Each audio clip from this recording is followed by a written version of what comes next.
What's going on, LEGO Maniacs? It's ZacAtk for ZacAtk Bricks, back at it again with a brand new video for you guys. So, this week we're going to be tackling two things. One, today we're going to be tackling storage for the LEGO room, and then two, for Thursday, we're going to be tackling starting the LEGO City, which I'm super duper excited because I am finally at a point where I can start building, and it is so exciting. So, if you haven't already, be sure and smash that thumbs up and subscribe if you haven't already for more videos. I post videos every Monday and Thursday.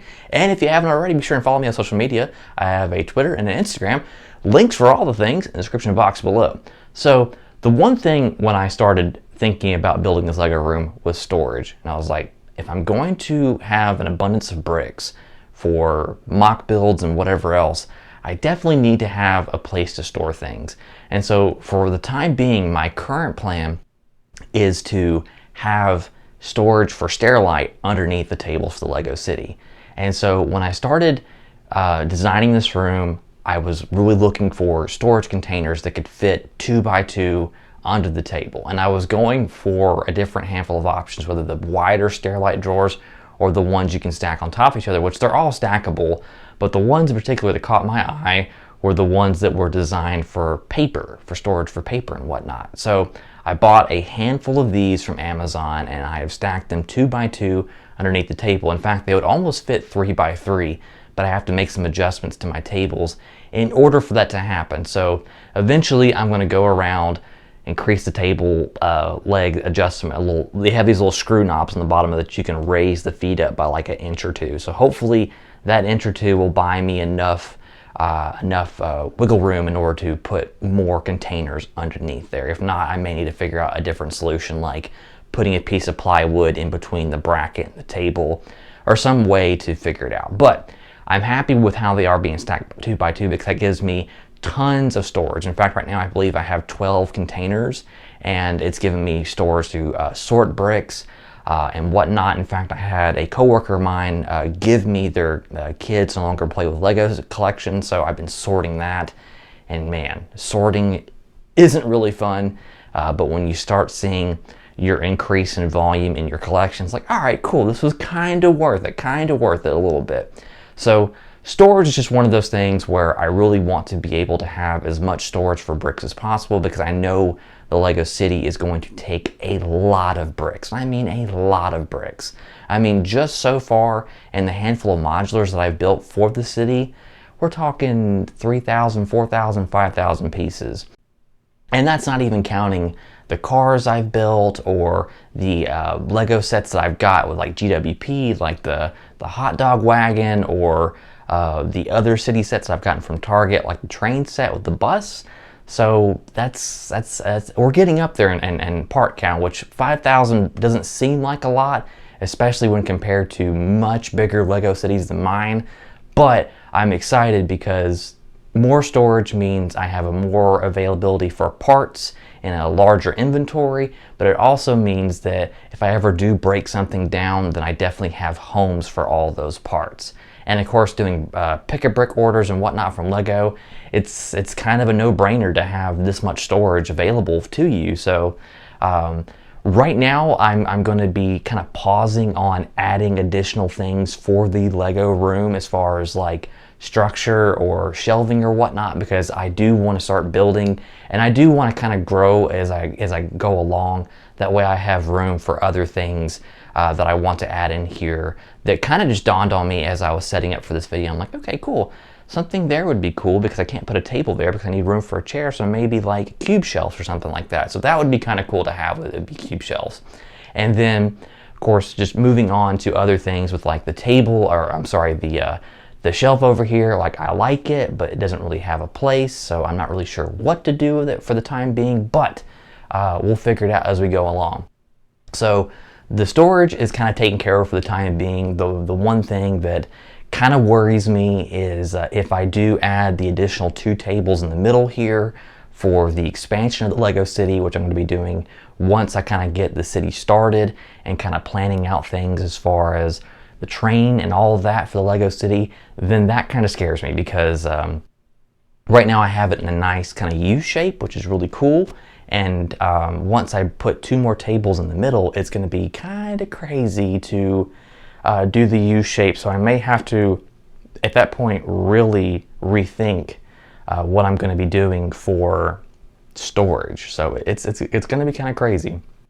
The one thing about the two tables in the middle is that the room is going to feel less roomier. So that is kind of a consideration taken into place. But I do want the ability to have a much wider Lego City, because I feel like that right now, where it's at right now, it's nice for having one street, but maybe I want 2 or 3 streets. But you know, I've kind of drawn out the Lego room and the Lego City layout with multiple different things. Originally, I was just going to do like one big giant Lego Harry Potter layout.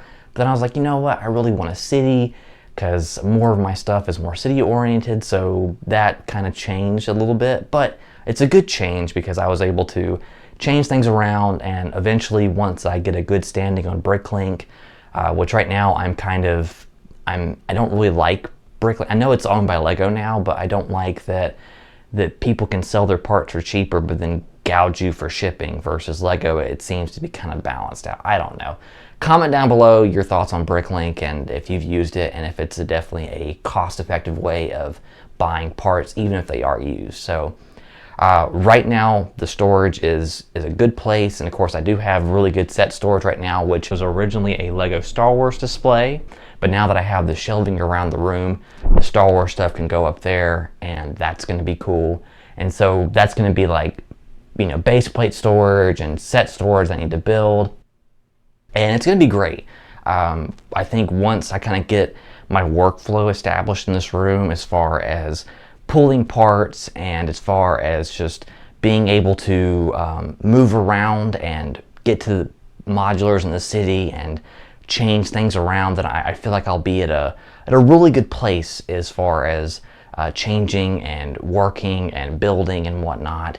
And we'll just have to see, you know. And if more shelves are needed, then I definitely have the real estate to put more display shelves on the wall.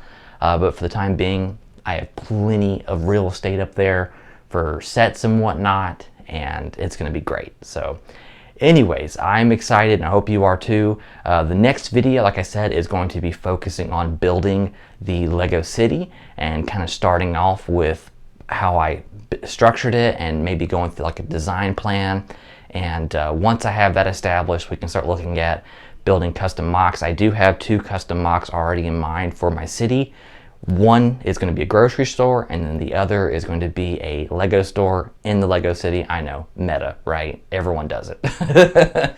So it's just going to be really fun to get all this put together, and then I really need to also kind of figure out a home for all my video production equipment, because some of it doesn't really have a home. So a home for that will probably be good. I think it'll probably be going underneath my build desk, but then I have to figure out a place for the manuals and stuff. Do y'all keep y'all's manuals? I like keeping them just because, I don't know why. It seems a shame to throw them away. So once we have all that figured out, storage and whatnot, then I'll feel a whole lot better, more comfy. You know, the main part of storage is taken care of, but the other part, not so much, you know, because there's these other things that go into making Lego content, lighting, PC, camera, all that fun jazz. It's a lot. It's a lot's going on here. So anyways, be sure and check out all my previous content. I have 4 videos up for you guys. This will be the 5th one. That's exciting.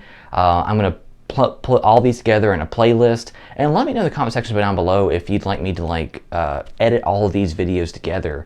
That way it's like one long video. I know some people like watching long videos, and others, you know, their attention span is more broken up in like 10-minute, 5-7 minute increments. That's kind of how I am, and that's kind of the trend I see on YouTube. So just let me know. And the next video, like I said, it's gonna be the Lego City, start of that. I have a couple names in mind, and I'll drop those on you guys next time as I'm really considering them. But anyways, thank you so much for watching. If you enjoyed this video, like I said, be sure and smash that like button and subscribe. Subscribe goes a long way, and it really helps me out.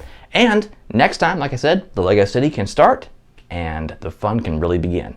Thank you guys for coming with me on my journey on getting my Lego room started. I hope you've enjoyed all these videos, and thank you for, I think it was like 40 subscribers.